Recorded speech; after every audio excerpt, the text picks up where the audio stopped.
अस्सलाम वालेकुम। I hope कि आप लोग सब बिल्कुल ठीक होंगे। शुक्र अल्हम्दुलिल्लाह हम भी बिल्कुल ठीक ठाक हैं। तो आज हम आए हैं हॉस्पिटल और आज के व्लॉग में मैं आपको बताऊंगी कि हॉस्पिटल जो है वो यहाँ पर कैसे दिखता है और आपको अपना टाइम कैसे सेव करना है और वो कौन सी गलतियाँ हैं जो हमने करी हैं और हम अपनी गलतियों से किस तरह से क्या क्या सीखेंगे। तो बस आज की व्लॉग में ना आपको जो है ना हॉस्पिटल से रिलेटेड कुछ टिप्स मिल जाएंगी जो आपके शायद काम आ सकें और नेक्स्ट टाइम आपका भी टाइम जो है ना वो सेव कर सकें। अच्छा, तो यहाँ हमारा आने का जो मकसद है ना वो हम ना कि फोर्थ फिंगर में एक दाना हो गया था जो वक्त के साथ साथ काफ़ी बढ़ रहा था और फिर हमने जो है वो अपॉइंटमेंट ली थी। तो डॉक्टर ने हमें लिख कर दिया था डर्मेटोलॉजी का। और यूरोप में रहने वालों को बहुत अच्छे से मालूम है ये बात कि आपको किसी भी स्पेशलिस्ट की अगर अपॉइंटमेंट चाहिए तो वो आपको टाइम पर नहीं मिल सकती, बहुत वेट करना पड़ता है। कभी कभी 6 महीने और कभी कभी साल भी। तो हमें 6 महीने बाद की मिली थी। लेकिन यहाँ पर ना मैं आपको एक बात बताती चलूँ कि अगर आपके साथ कोई इमरजेंसी है और आपको किसी स्पेशलिस्ट को इमरजेंसी में दिखाना है तो आप क्या करेंगे। तो आपने ये करना है कि आपने वापस अपने डॉक्टर के पास जाना है और उसको बताना है कि जो हमारी अपॉइंटमेंट है वो बहुत लेट है और हमें जो मसला है वो अभी का है और हम चाहते हैं कि हमें अपॉइंटमेंट थोड़ी जल्दी की मिले। तो फिर डॉक्टर इस बात को देखेगा और अब वो सजेस्ट करेगा कि आपको इमरजेंसी है। वाकई अगर इमरजेंसी है तो फिर वही आपको जो है ना जो अपॉइंटमेंट लिख कर देता है, अपॉइंटमेंट के लिए लेटर देता है ना, फोलियो देता है जिसे कहते हैं हमारी ज़बान में। यहाँ पर इटालियन लैंग्वेज में कहा जाता है कि वो एक फोलियो होता है जिस पे लिखा होता है कि इस डॉक्टर की हमें अपॉइंटमेंट चाहिए। तो वो उस लेटर पे जो है ना वो टाइम मेंशन करके देगा कि इन्हें 48 आवर्स की चाहिए या 10 डेज़ की चाहिए। क्योंकि हमें जो लिख कर दिया गया ना उसने हमें लिख कर दिया था कि इनको 48 आवर्स के अंदर अंदर जो भी डर्मेटोलॉजी अवेलेबल होगा आसपास के किसी भी टाउन में तो वहाँ का इनको अपॉइंटमेंट दिया जाए। तो फिर हमें जो है हमारे सिटी का तो नहीं मिला था, हमारे बराबर में जो सिटी पड़ता है उसका अपॉइंटमेंट मिला था। तो आज जो है ना फिर हम वहीं आए हैं। तो ये मेरी तरफ से एक इन्फॉर्मेशन है उन लोगों के लिए जो लोग अभी इटली में आए हैं, नए हैं और उनको इतने रूल्स नहीं पता, उनको नहीं पता कि स्पेशलिस्ट का जो है ना वो आपको अपॉइंटमेंट जल्दी कैसे मिल सकता है। क्योंकि यहाँ पर बाकी बहुत लेट मिलते हैं। इटली क्या पूरे यूरोप में यही हाल है कि जो स्पेशलिस्ट होते हैं ना उनके अपॉइंटमेंट बहुत ज़्यादा लेट जा रहे होते हैं।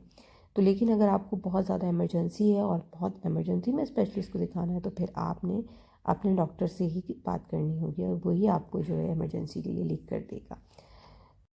तो ऐसा है कि हम अंदर आ चुके थे और हमारे पास जो अपॉइंटमेंट लेटर था ना वो हमने यहाँ पर जमा करा दिया था। हमें गेट पे ही वो जमा कराना पड़ता है। लेकिन यहाँ पे मैं आपको एक बात बताती चलूँ कि अगर आपको अपॉइंटमेंट का जो टाइम है ना आपने कम से कम उससे 1 घंटा पहले हॉस्पिटल पहुँचना है। क्योंकि किसी भी स्पेशलिस्ट को दिखाते हैं ना तो उसका जो है ना वो एक टिकट होता है जो पे करना पड़ता है और वो कुप में पे होता है। तो कुप में कभी कभी बहुत लंबी लाइन भी होती है। जैसे जब हम आए थे तो वहाँ पे बहुत लंबी लाइन थी तो हमें कोई आधा पौन घंटा लग गया था। क्योंकि एक बड़े हॉस्पिटल में बहुत ज़्यादा रश होता है, छोटे हॉस्पिटल में इतना रश नहीं होता, जैसे हमारी तरफ होता है ना तो इतना रश नहीं होता।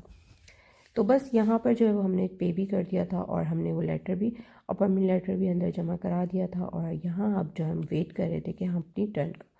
तो यहाँ है हॉस्पिटल, तो मैंने आपको दिखाया कि कितना बड़ा है और उसकी जो पार्किंग एरिया ना वो भी देखिए कितनी ही ह्यूज है।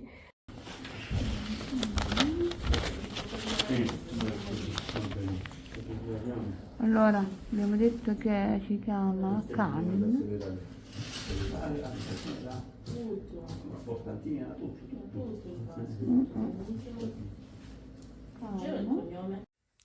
तो यहाँ जो है हम डॉक्टर के केबिन में आ गए थे और डॉक्टर के केबिन में आने के बाद डॉक्टर ने मुझसे पूरी डिटेल इन्फॉर्मेशन ली कि इसको ये मसला कितने टाइम से है। और उसने फिर बहुत अच्छे से डिटेल से इसको चेक करा कि क्या इसको फिंगर में पेन हो रहा है नहीं हो रहा और ये बढ़ रहा है कि नहीं बढ़ रहा है। इसकी सारी डिटेल जो है मैंने इसको दी डॉक्टर को और उसने बहुत ही अच्छे से इसको चेक भी करा।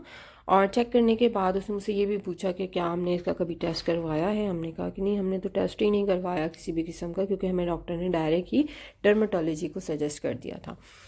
तो खैर फिर उसने जो है हमें कहा कि तुम यहाँ वेट करो और फिर यहाँ हम वेट करने लगे और वो लेकर आई एक मेल डॉक्टर को और मेल डॉक्टर ने जो है इसको यहाँ पर चेक करा दोबारा से। और फिर उसने बताया कि भाई ये मसला जो है ना डर्मेटोलॉजी का नहीं है, ये आर्थोपेडिक का है।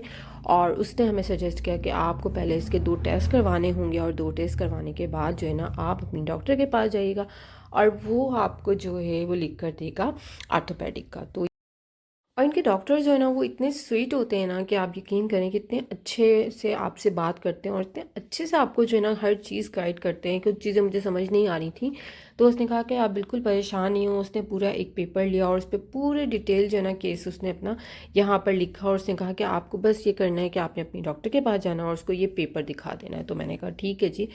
तो यानी कि मुझे उसने बिल्कुल फ्री कर दिया कि मुझे डॉक्टर के पास जाके कुछ बोलने की ज़रूरत ही नहीं है। उसने सारी डिटेल उस पेपर में लिखी और मुझे टेस्ट के लिए जो है वो पेपर भी उसने खुद ही निकाल कर दे दिए कि यहाँ टेस्ट भी मैं ही लिख कर दूँगी। और टेस्ट लिखने के बाद जो है उसने मुझे दोनों टेस्ट दे दिए और उसने उन टेस्ट का भी मुझे टाइम दिया कि मैं 10 डेज़ के अंदर अंदर ये दोनों टेस्ट करवा लूँ। तो बस मेरे लिए ये बहुत आसानी हो गई और हमने यहाँ पर वेट कर रहे थे।